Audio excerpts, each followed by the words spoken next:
Hello everyone, this is Sujit Mukhopadhyay again, and I welcome all of you to the second session on statistics. So today we are going to discuss about normal distribution. Normal distribution is one of the most powerful inventions in statistics. Now if we look at the name very closely, we find that it's called normal and then it's a distribution, right? Now why the name normal? Before that, let's briefly understand what is distribution. See, distribution is nothing but a collection of data. It's a collection of data.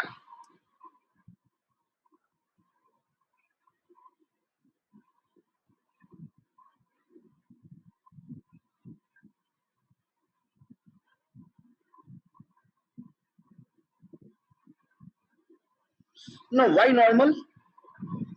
Because through normal distribution, we can observe a lot of phenomena which occur in our day-to-day lives, and through normal distribution, we can explain a lot of phenomena.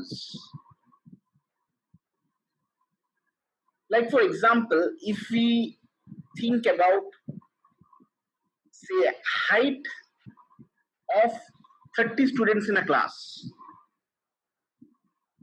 So now if all these 30 students belong to one class, one section, one city, with all the demographics being similar, we expect that most of them will be having a height which is going to be similar, along with some exceptions. Exceptions will always be there, but most of them will be having very similar kind of height, provided their age, area, nutrition, and everything else is the same. Same goes for weight, same goes for IQ, same goes for income. If we take a homogeneous set, we will expect that most of them are going to have very similar kind of attributes, and there will be some exceptions here and there. So now let's take an example.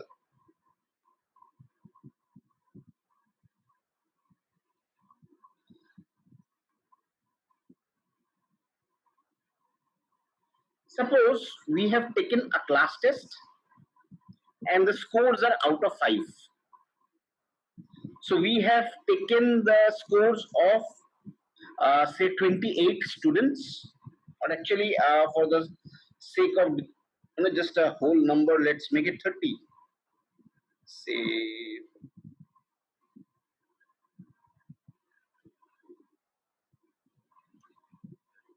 so we have to add two numbers here,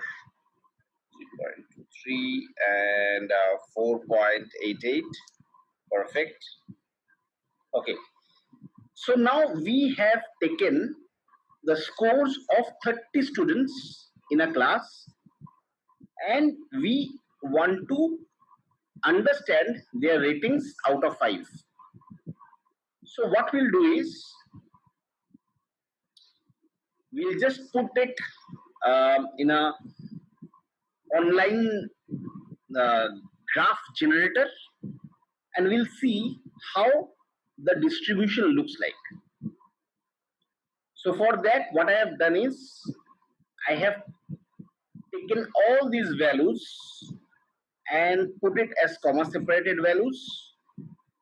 Now I'll just copy this value from here and just then go to an online tool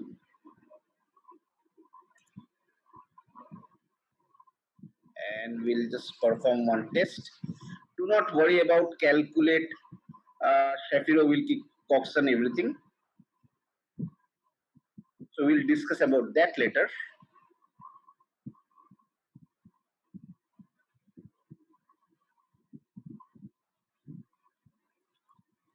Yeah, now it should be fine. So let's do this step by step. So the first thing what we see is that the number of samples are 30 and the mean is 3.174 and the standard deviation is almost 1, 0.99. So now what we'll do is we'll try to observe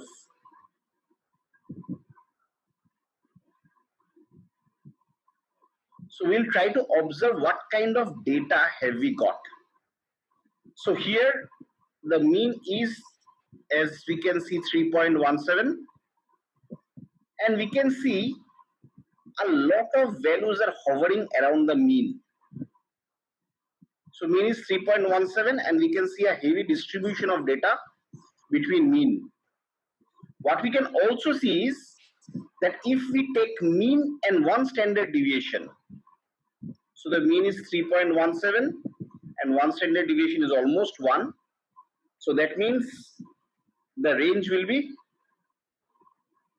2.17 to 4.17. If we just take one standard deviation to the left and right of the mean. So this is the mean.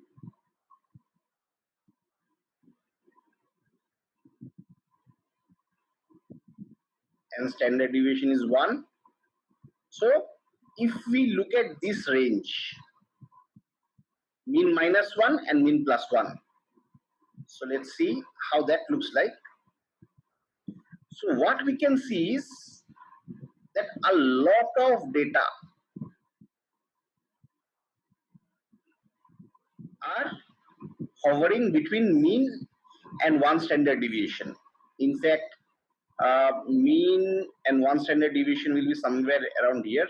So this is 2.17 to 4.17 will be here. So if we look at this area, most of them or most of the students have got a rating between this region, between 2.17 and 4.17. Yes, there are some exceptions here. Yes, some of them have scored very low, some of them have scored very high, but most of them are falling between this range. Okay, we'll look at what other things mean here. We'll look at in a while, but right now what we understand is that if we plot the values against the frequency is how many times have they occurred. So what we get to see is that for a particular data distribution, for a particular column, most of the values hovered between mean and some values of standard deviation. In this case, we can see most of them are being within one standard deviation. However, we'll look at the actual rule in a bit. But what we understand is that between a certain region of mean and some values of standard deviation, that will be 1, 2 and 3, which I will discuss in a bit more detail, we will find that a lot of values are occurring. So now let's understand what are those ranges. But before that, why normal distribution is so powerful? Because through normal distribution, we can explain a lot of natural phenomena. Think about age, height,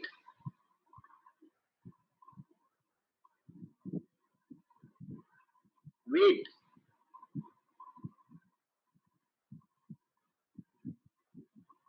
income,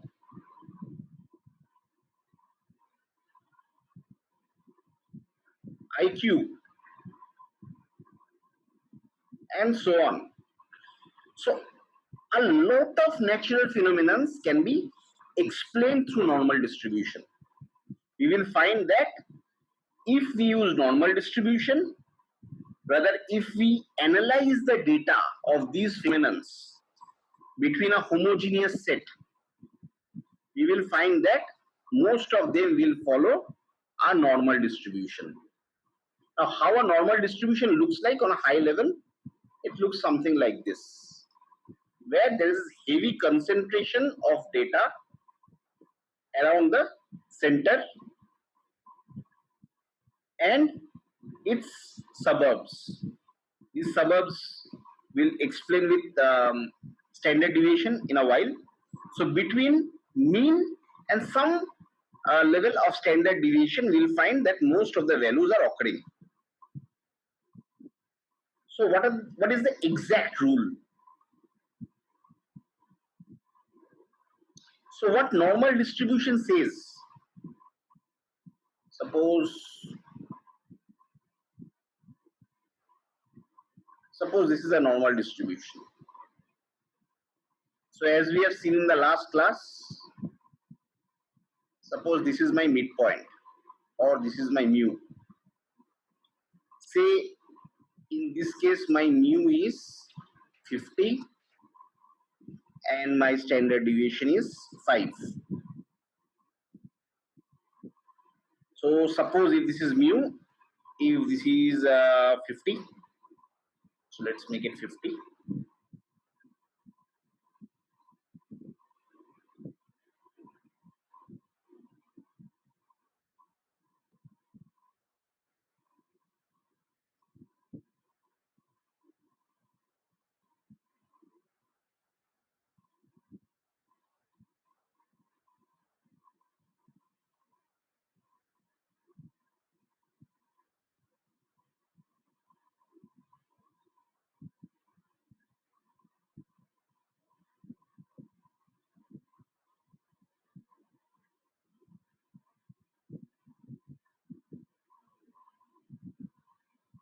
So what I'm doing is I'm marking the regions with respect to standard deviation.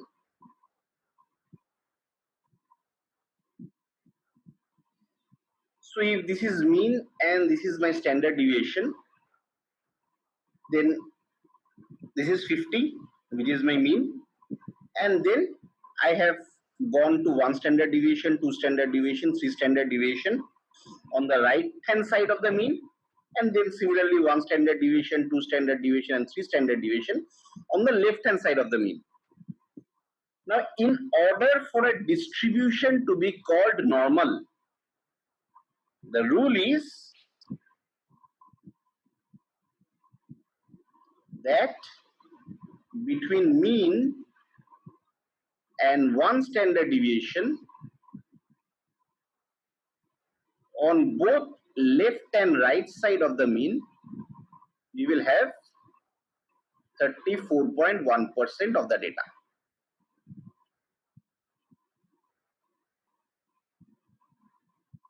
So each side is going to have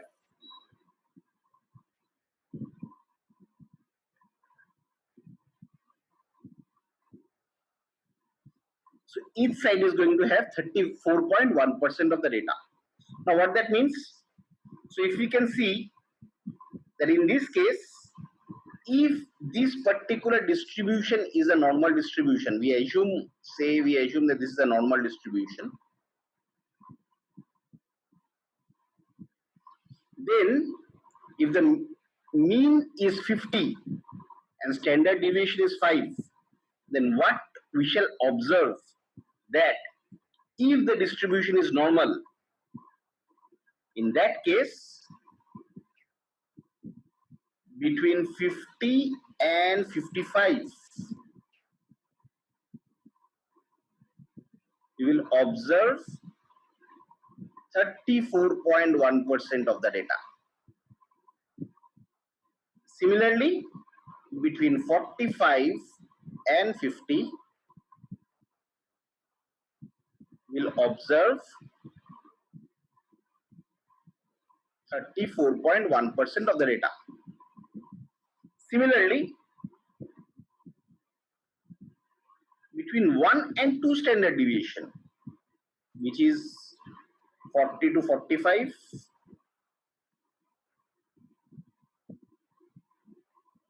and 55 to 60.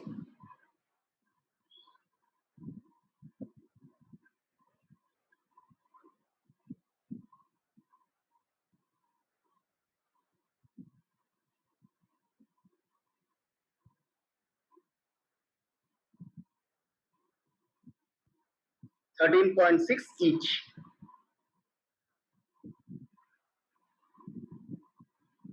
Let's actually use a different ink.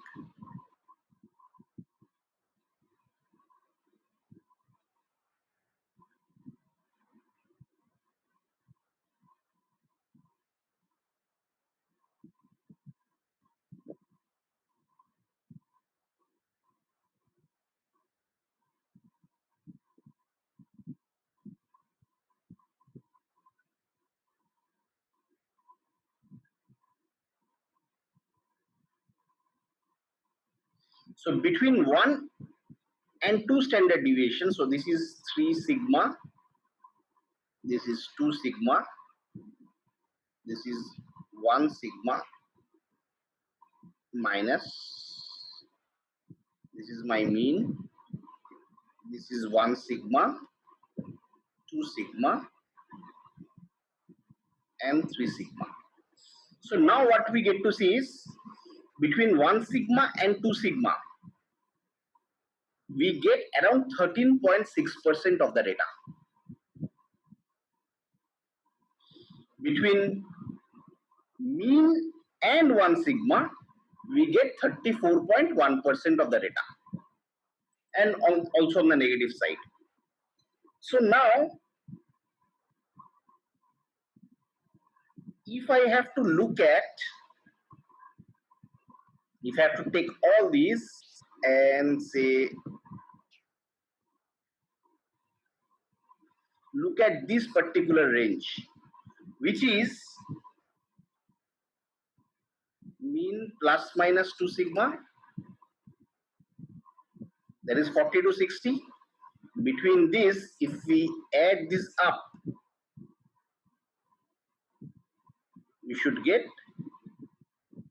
95.4% of the data, which means between mean and 2 sigma on the left and right side of the mean, we should get around 95.4% of the data. Now let's see what happens between mean and 3 sigma.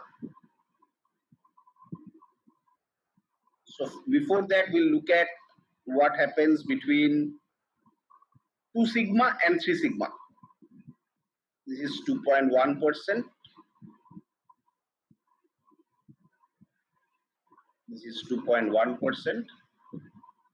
The color is not very bright, but I just wanted to distinguish between the colors. So now, if I take this and go from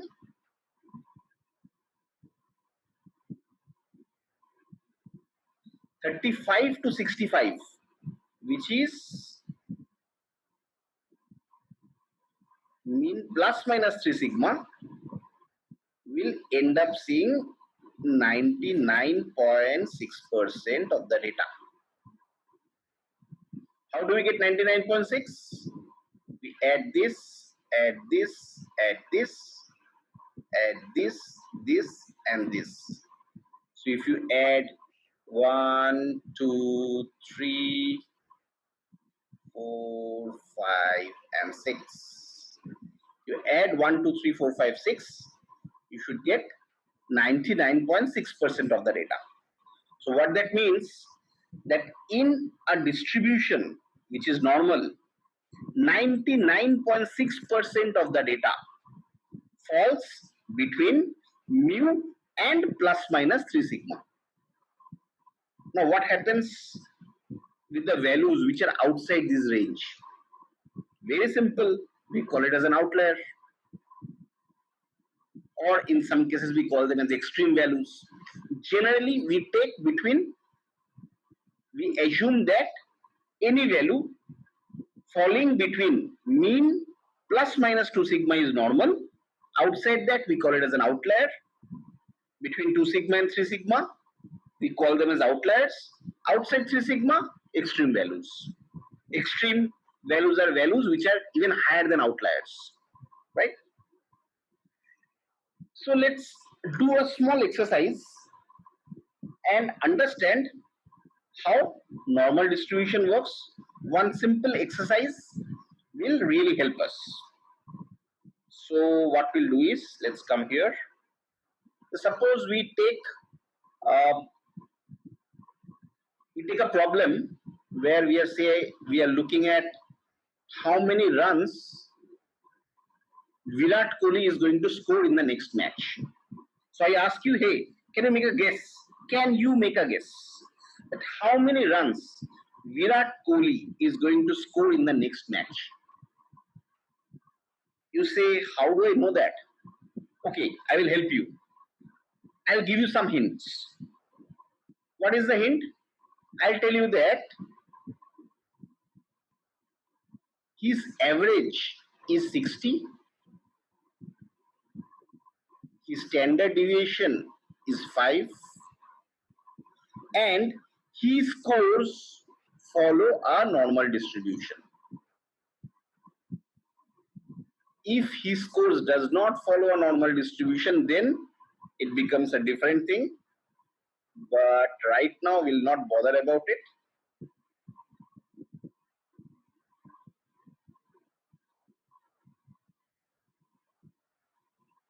So if I tell you these three information, can you try to predict how much he's going to score in the next match?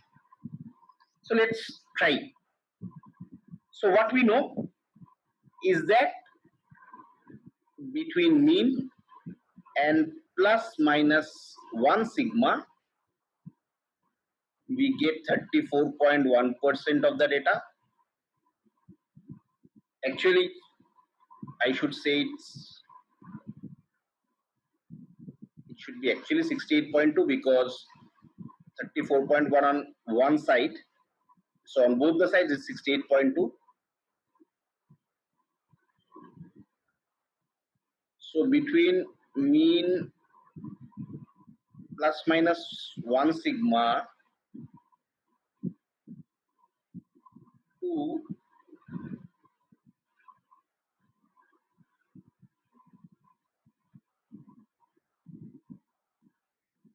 mu plus minus 2 sigma, we get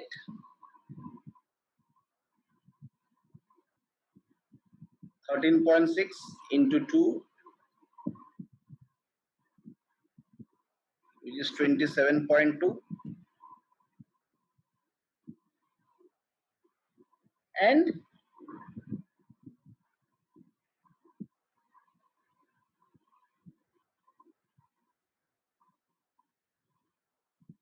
between mu plus minus 2 sigma and mu plus minus 3 sigma,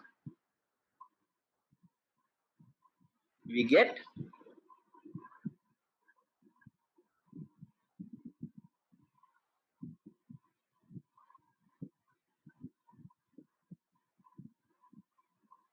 2.1 into 2, that is 4.2%.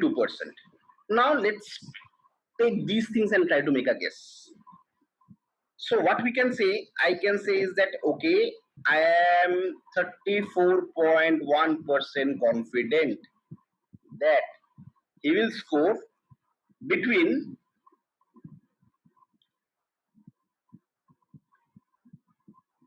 60 and 65. I am also 34.1% confident that he will score between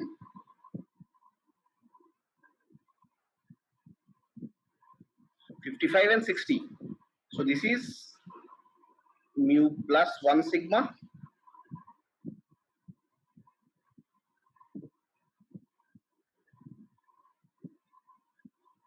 This is mu minus 1 sigma.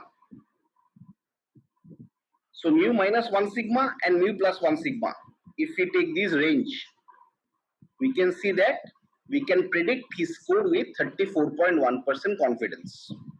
Now, if we take both of these things together,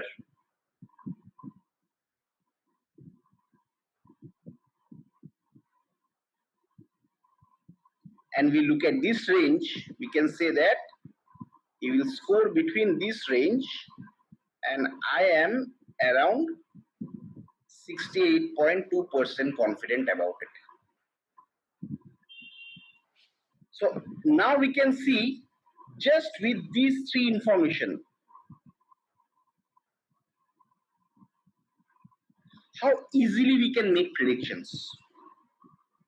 If we go even further left and right, say I'll go maybe one more standard deviation to the left and one more standard deviation to the right. This range, one more standard deviation to the left and one more standard deviation to the right, which is mu plus 2 sigma, mu minus 2 sigma. I am 95.4% confident that he will score between this range. If I go even further,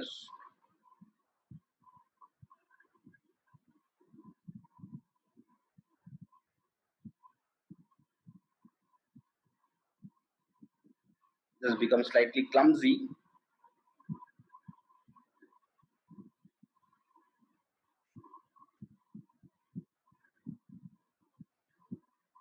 So let's just make the 5 a bit look good. Yeah. So between mu plus minus 3 sigma, I can predict with around 99.6% confidence. So I can say, hey, you know what? I am 99.6% confident that he will score between 45 and 75. So if anyone asks you, what are the chances that he will score, say, between 60 to 65? You can say 34.1%. What are the chances that he will score between, say, 55 and 65? 68.2%.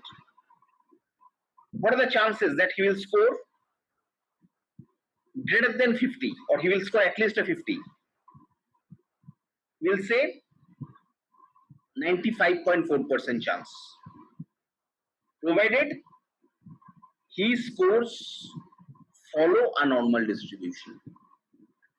So now we can see that using normal distribution and just knowing the mean and standard deviation, we can make super powerful predictions. And that is the power of normal distribution. So now we can know that normal distribution can be applied to a lot of natural phenomena. And if we just know the mean standard deviation and know that the data distribution follows a normal distribution, we can make a lot of predictions. That's the power of normal distribution. Now, how can we generate a normal distribution? So this is a small utility which you can use if you go to this website, and there's a lot of other websites as well. You can just say, hey, you know what? Say my mean is 5, my standard deviation is 2, and say I want to create a data set for 50.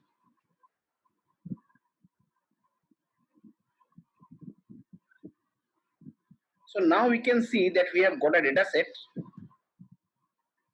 which is normally distributed, having a mean and standard deviation of 2 and 50. Mean of 2 and standard deviation, sorry, mean of 5 and standard deviation of 2. Okay, so through a lot of utilities, if we just mention the mean, standard deviation, and what is the number of observations in my data set, we can generate normal distribution. Now we'll look at a concept called Z-score.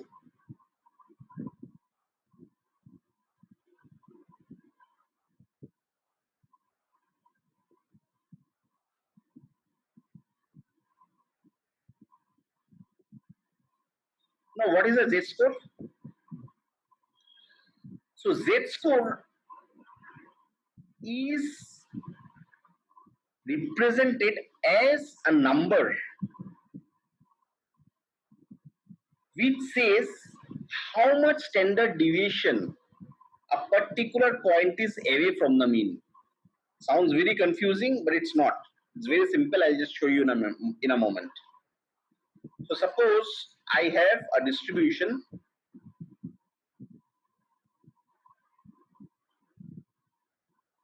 which is a normal distribution. See, this is the mean.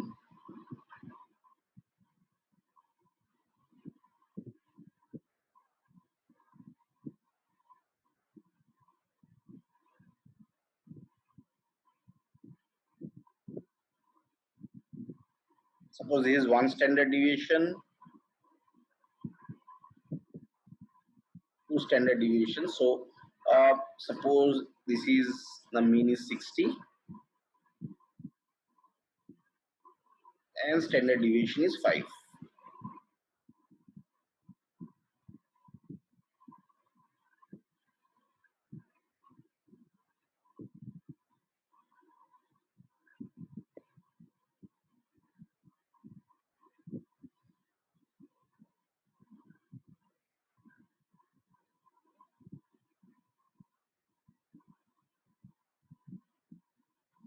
So now if you look at it intuitively,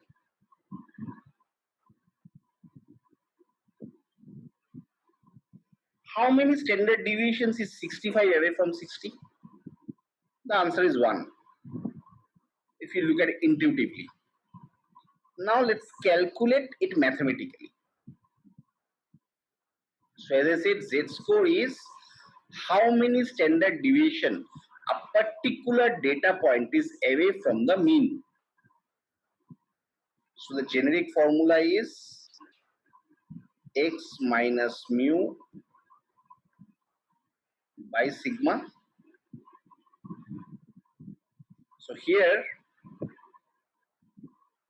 this is my x.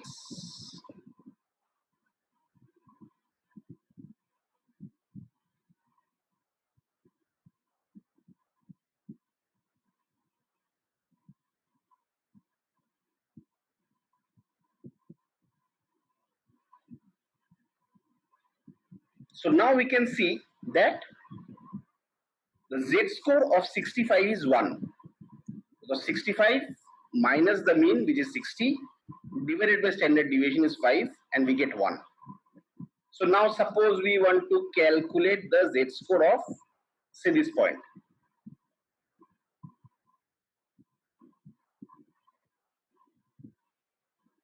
So this is 67, for example. Suppose this is 67. I want to know how many standard deviation is 67 away from the mean.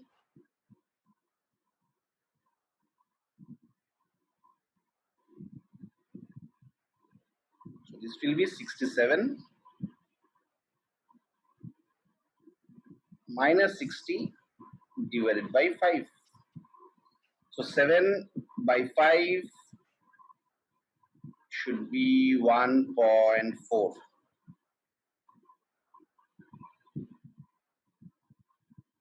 Yeah. So 67 is 1.4 standard deviations away from the mean. So you must be wondering, why is this required? We'll look at the applications of these things in the later videos. But right now, let's understand this concept of z-score, because understanding z-score, understanding normal distribution will help us solve a lot of problems. So now what we will do is we'll look at few other variations.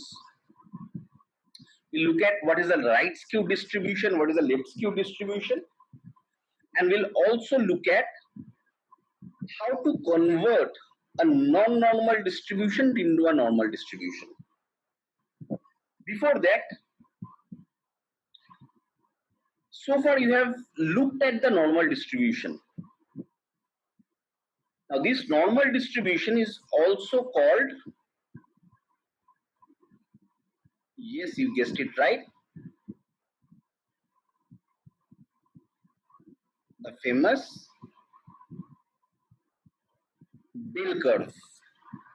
Now you must be wondering, oh, is it the same bell curve which we used to hear in our appraisal discussions, where our manager used to say, hey, you know what, I gave you 5 rating, but you know, there's some HR who did some bell curve and you couldn't, we were not able to fit you into the bell curve, and that's why we had to lower your rating. I'm sure we have heard this kind of discussions. And if you're a manager, I'm sure even you have had this kind of discussions with your reportees. So yes, normal distribution is nothing but the bell curve. Why? Because if you look at the distribution, it takes the shape of a bell. So normal distribution and bell curve are one and the same thing. And it is this bell curve who is the culprit behind our lower ratings in the appraisal. Jokes apart, we'll now look at right skewed and left skewed distribution.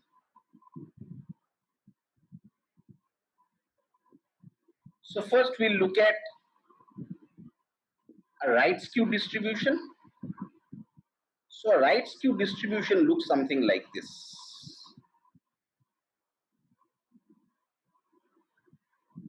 As you can see, this is not a normal distribution.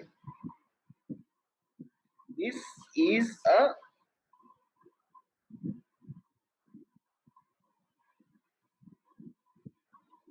right skewed distribution.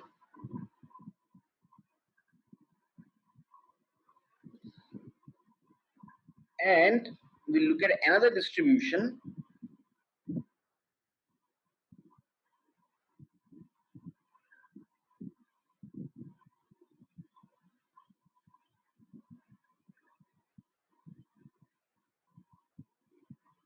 This is my midpoint.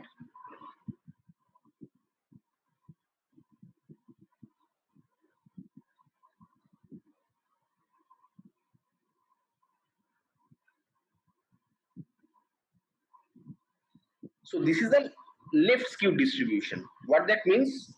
Now, if we plot our data, at times we may see that the data may follow this kind of perfect normal distribution, or it can follow this kind of distribution as well. Or it can follow this kind of distribution as well. It's not necessary that it has to be a normal distribution always. If the distribution looks like this, it's called a right skewed distribution. If the distribution looks like this, it's called a left skewed distribution. Now, what are the properties of a right skewed distribution? In a right skewed distribution,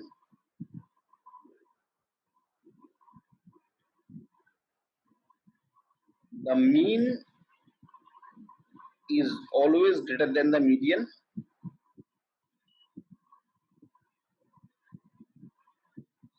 In a left skewed distribution,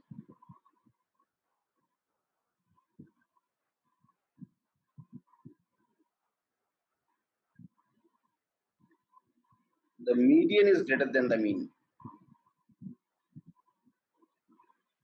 In a normal distribution,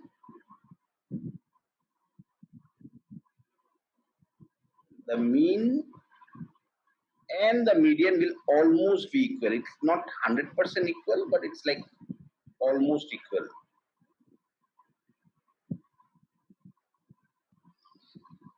So in a right skewed distribution, we see a long tail along the right. In the left skewed distribution, we see a long tail along the left hand side of the distribution. Now what this means? This clearly means that on the right hand side of the mean in a right skewed distribution, we have less values or few values. On the right hand side of the mean, if this is the mean, the right hand side of the mean, we will find less values. On a left skewed distribution, on the left hand side of the mean, actually this is not looking very good. It should actually look like this.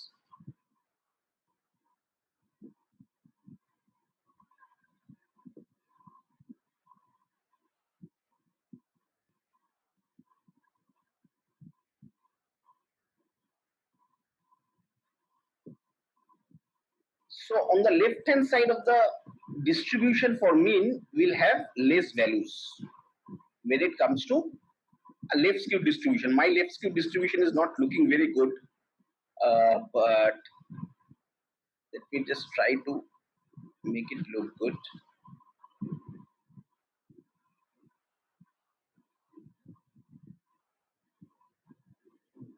Yeah.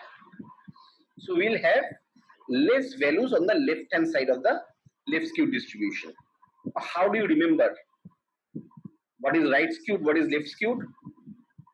So a very simple formula. Just memorize this.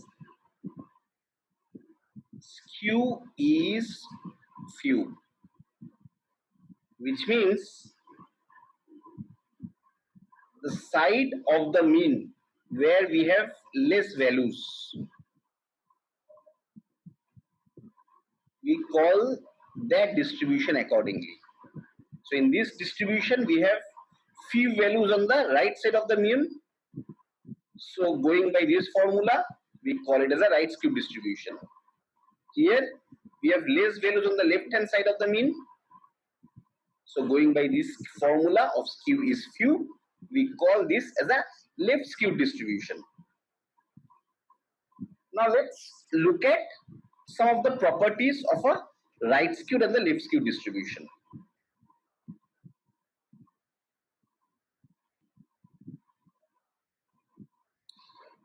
So how do we calculate skewness?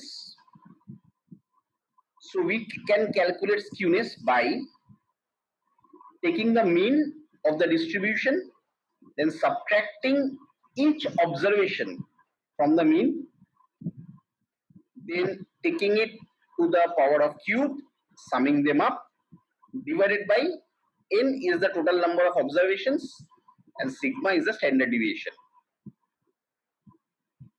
So this is each observation.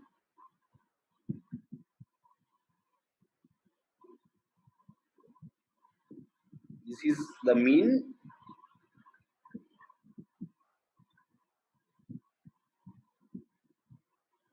Number of samples or number of data points, whatever you want to say. And this is my standard deviation.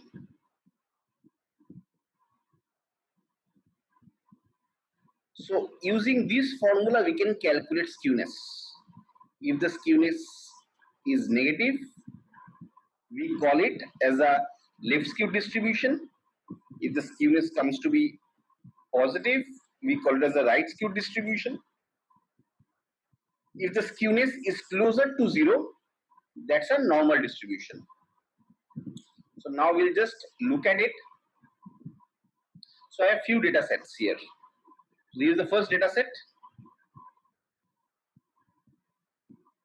So this is the first data set. And as we can clearly see that on the left hand side, we have less data point. So intuitively, we know that it's a left skewed distribution.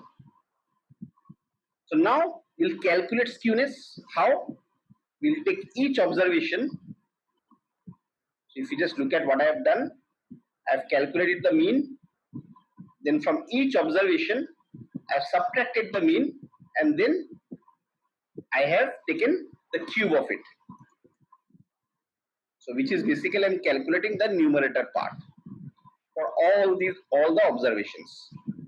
So for each observation, as we can see, this minus this raised to the power of 3, and I have kept on doing it, and then I have just added them up, which is this summation. So that takes care of the numerator. Now I'll calculate the standard deviation. So I've used the standard formula of Excel,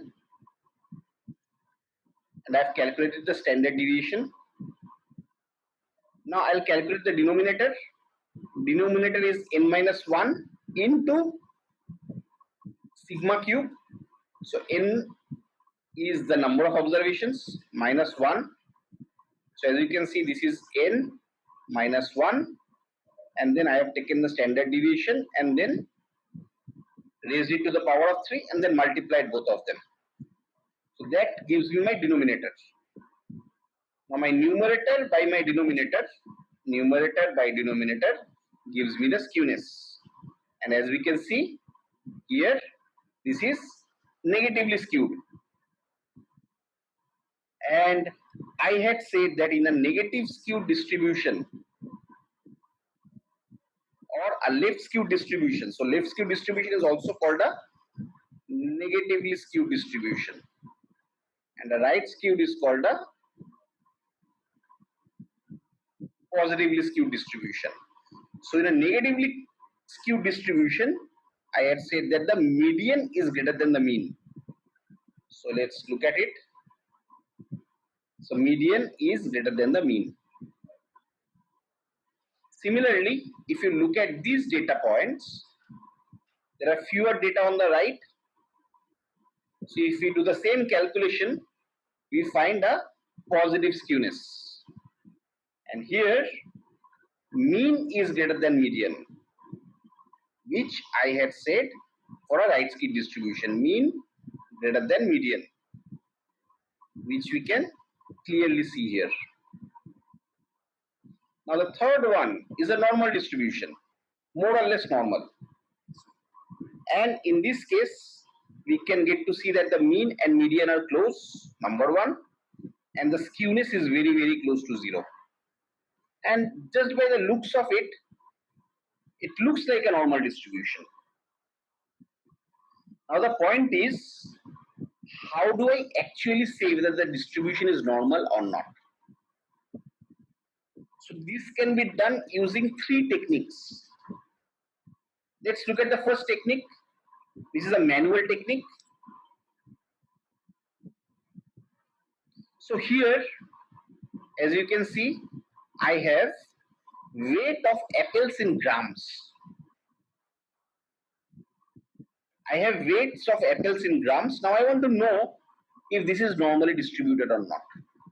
Yes, I can look at I can plot the frequency, and intuitively I can say, but that is not good enough.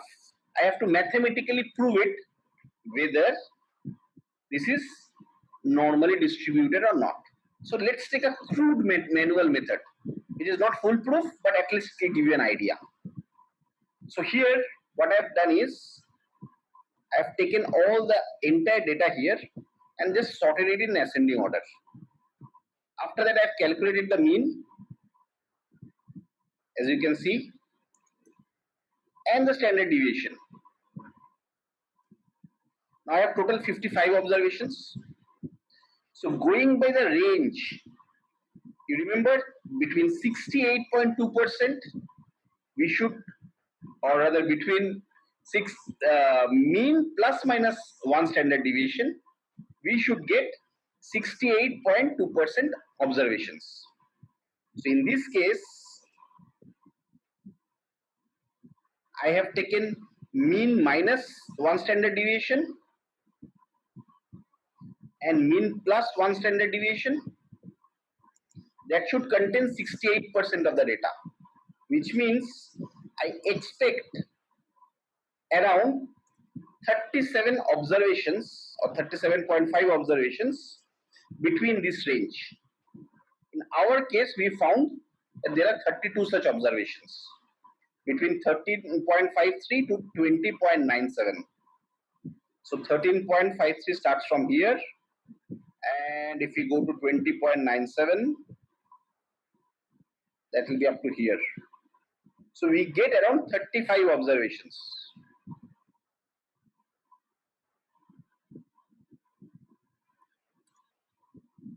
Our expectation was 37. So it does not meet the exact requirement, but it's close. Between 95.4%, that is between 9.81 and 24.69. Our expectation is 52.25. Let's see how much is the actual. So 9.81, which means it starts from here to 24.69. which literally comes everything. So our expectation was 52, we got 54. And the third case, it's obvious that between 6.09 and 28.5, 28.41, our expectation is 54.78, and we get all the observations. So now, can I call it as a normal distribution? On a high level, looking at it, yes, more or less. But there are better ways of calculating this. So now we'll calculate using a test which we called as a Shapiro test. So there are a lot of online calculators where we can do this test. So just copy paste these values and calculate this test. So right now, you just remember one thing. We get two values, W calculated and W critical. Do not worry how they came, what are those. Don't worry about them. Actually, W critical is this one. So I'll give you a quick hack which you can memorize, and then later we'll understand what these things are when we'll look at hypothesis testing. Now just remember a very simple formula. And the formula is, if WCal is greater than the critical value, actually this was right. So ignore this.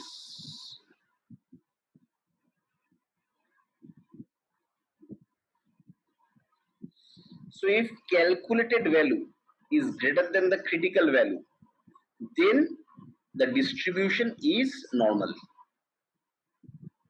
So WCal, or this value, if I call this as WCal,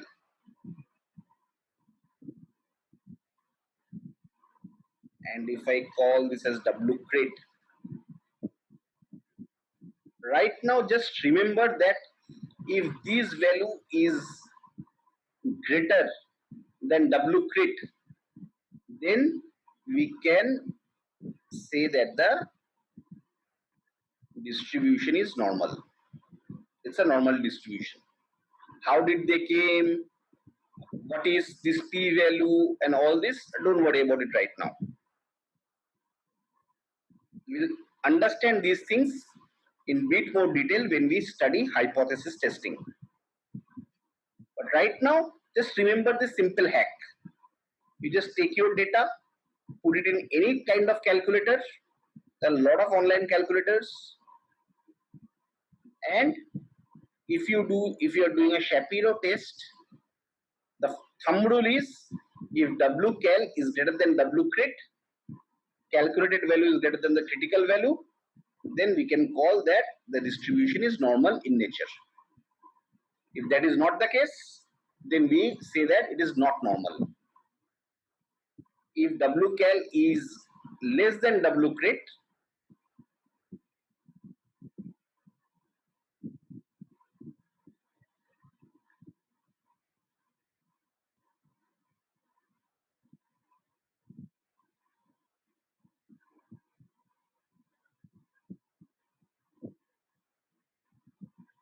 then we can say that this is not a normal distribution.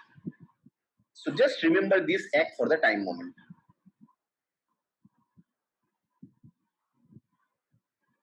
So now let's look at one more way of checking, and that is called QQ plot.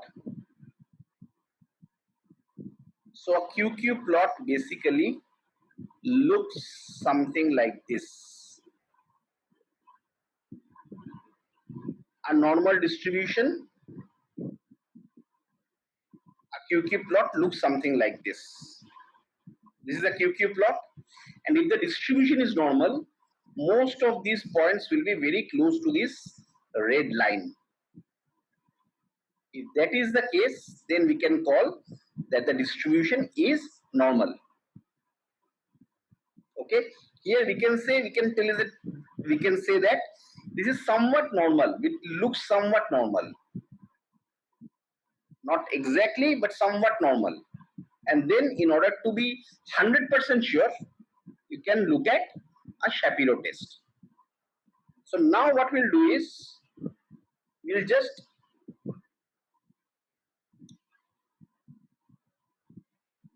look at how a left skewed and right skewed distribution looks like,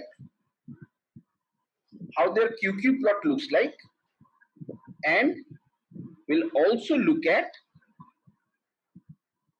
if is it possible to convert a left skewed or a right skewed distribution into a normal distribution. Is it possible or not? So I am coding it in Python. Even if you do not understand Python, that's fine, as long as you understand the essence. So I have a file which I have named as normal distribution.xlxx.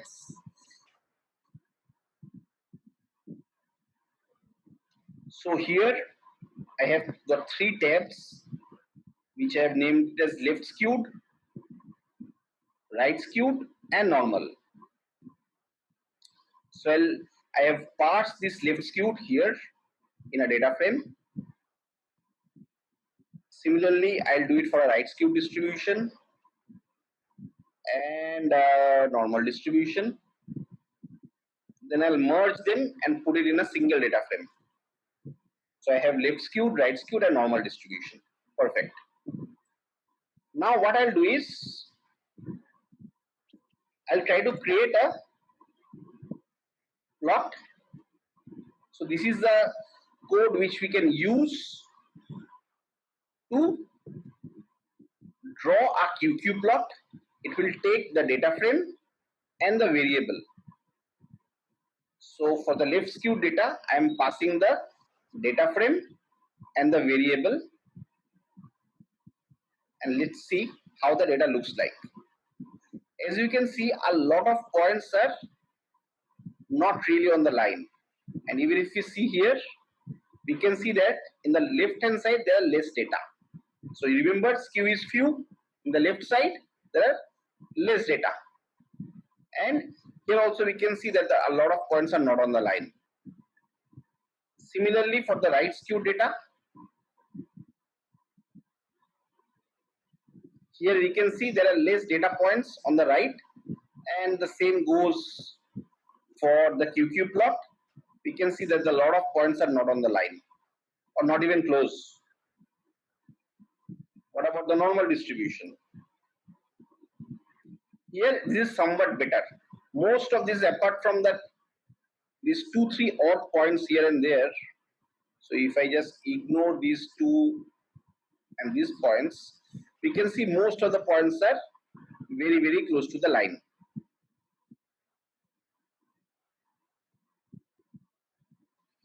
Now, what I'll try to do is, I'll try to take the left skewed distribution and see if that can be converted to a normal distribution or not, or at least bring closer. So what I have done is, I'm applying logarithm on the entire distribution. So I take a log of the entire data set, and I'll try to see if the left skewed distribution can be somewhat made normal. So after doing this, I can see, yes, some improvement has occurred, but not something very drastic. Now what I'll do is, I'll use a reciprocal transformation.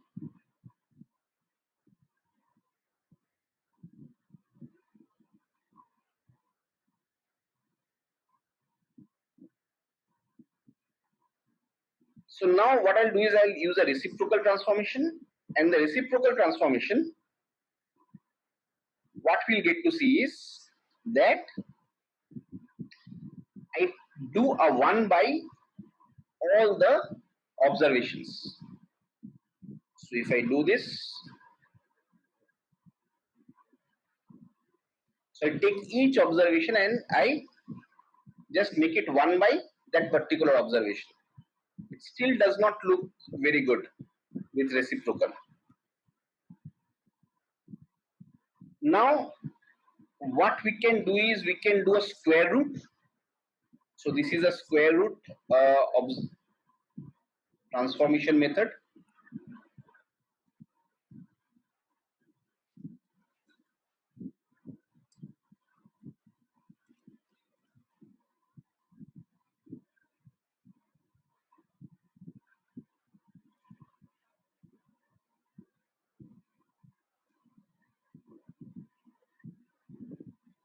So after I have taken square root, as you can see, it's exponent to the power half. Still does not, I mean, yeah, it actually does some improvement has happened. It's much better than previous. Now what we can do is we can do an exponential transformation.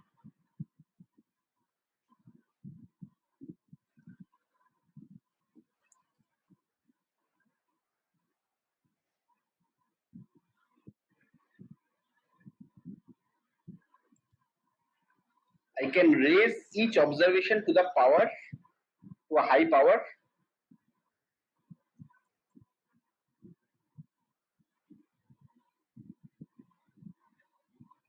And this is much, much better. So we can see that for these particular data points, if we apply an exponential transformation, that is, we raise each data point to the power of 4, by the way, you can keep on varying it, we see that we have been able to bring it closer to a normal distribution. There is also one very popular method called box-Cox transformation. This one also brings the data points very, very close to being a normal distribution. So now let's just look at the original data distribution which was there. This was the original. Now if you compare it with the box-Cox or an exponential transformation, we see a much better result. However, for each data set, you can keep on trying all these methods and see which one is coming closer. So intuitively, we can see that for this particular observation or particular these data points, exponential transformation and box-Cox transformation have performed much, much better. So now let's look at the entire data frame. So what we did was, this is my original data and I have tried to convert it into reciprocal, square root, exponential and box-Cox and logarithm also.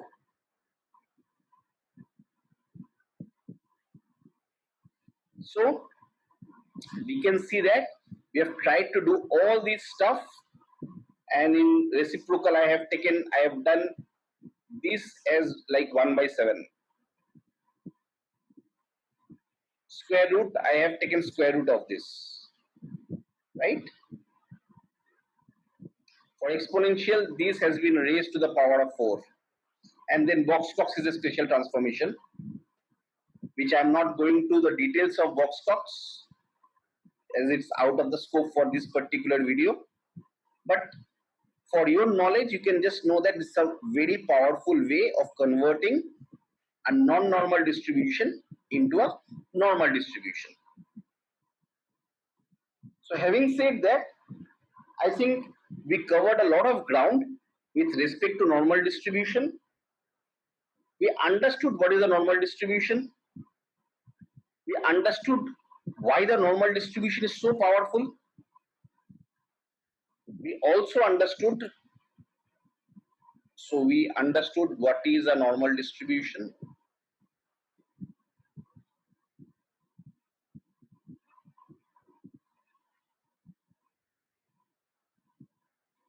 We understood why is it so powerful.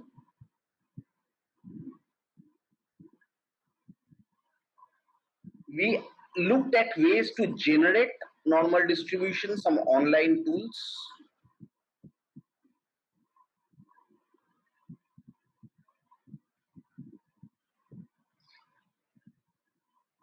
We understood the rules of normal distribution, or the way a normal distribution is distributed.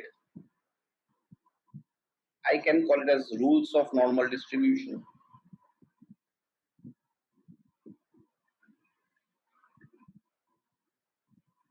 We understood what is a z-score.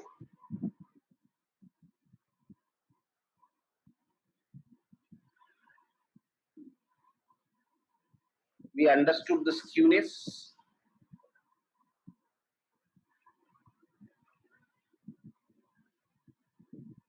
And we also looked at how to convert a non-normal distribution into a normal distribution.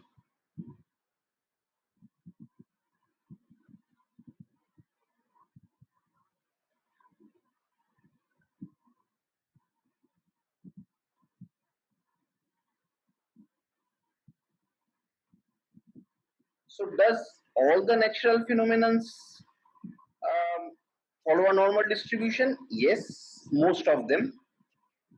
But is it the only distribution in statistics? No, there are a lot of distributions. A data can follow a lot of distributions.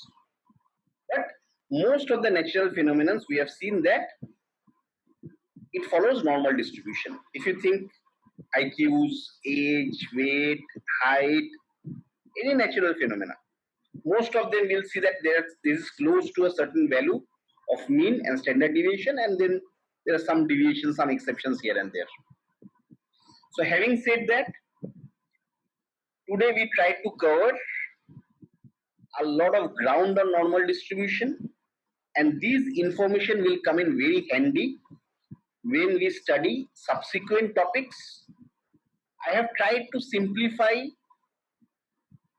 the concepts of normal distribution as much as possible, and in this video series, as I have said, that we are committed to bring statistics to all of you in a way which is easy to understand and digest. I hope all of you have liked this video. If you like the content, then do share, subscribe to this channel.